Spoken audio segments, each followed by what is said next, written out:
मोहरा ड्रामे की कहानी का असल मज़ा तो तब आएगा जब अलीज़े और हनान एक बार फिर आमने सामने आएंगे।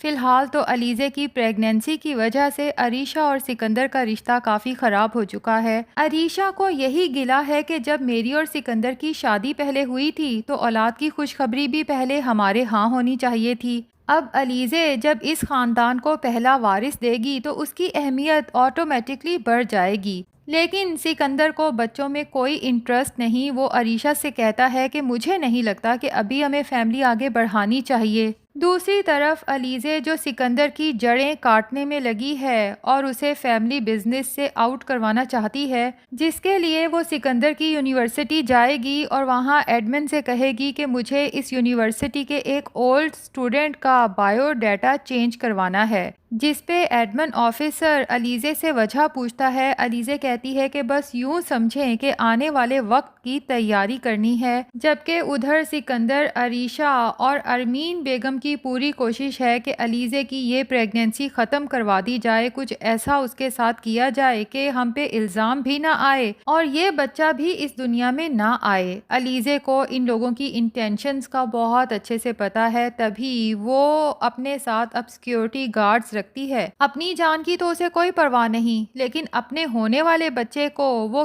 किसी को नुकसान पहुंचाने की इजाज़त नहीं देगी। उधर ऑफिस में चूंकि अलीज़े हेड ऑफ फाइनेंस है तो सबको स्ट्रिक्टली मना कर देती है कि अब सिकंदर का कोई भी पर्सनल चेक कैश नहीं होगा।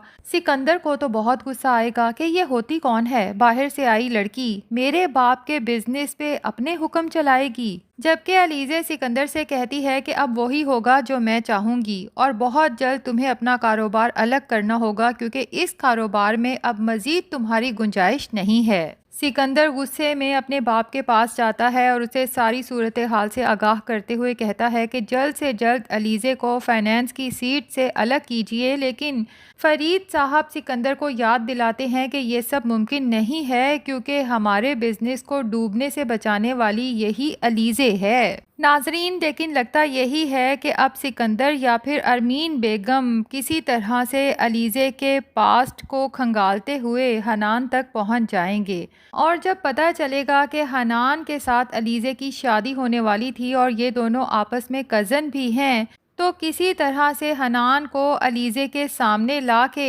हमज़ा के दिल में ये गलत फहमी पैदा करने की कोशिश करेंगे कि हनान ही अलीज़े की पहली मोहब्बत है और आज भी अलीज़े उसी को चाहती है। तभी तो अलीज़े ने कभी तुम्हें अपने पास्ट के बारे में नहीं बताया और ना ही ये बताया कि अलीज़े की पहले एक मंगनी टूट चुकी है।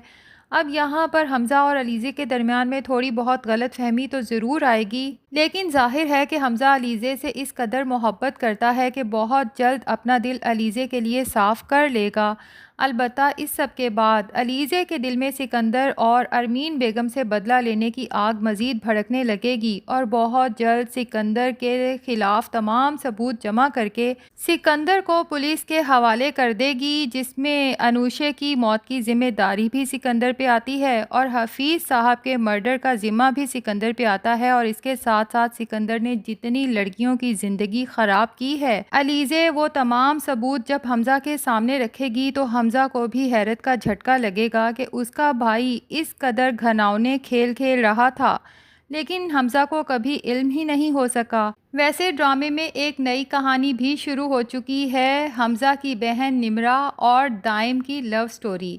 अब अरमीन बेगम को पता चल चुका है कि दाइम एक गरीब लड़का है। उसकी पूरी कोशिश होगी कि दाइम और उसकी बेटी निमरा की शादी ना हो, लेकिन यहाँ पर अलीज़े निमरा को अपनी मोहब्बत हासिल करने में उसका साथ देगी, जिसके बाद निमरा और अलीज़े के मरासिम बेहतर हो जाएंगे। वैसे नाजरीन, मुझे यूँ लगता है कि ड्रामे की स्टोरी अब बहुत स्लो हो चुकी है। आपका भी अगर यही ख्याल है तो कमेंट्स में ज़रूर बताएं। वीडियो पसंद आई है तो लाइक और चैनल को सब्सक्राइब भी ज़रूर कर दें।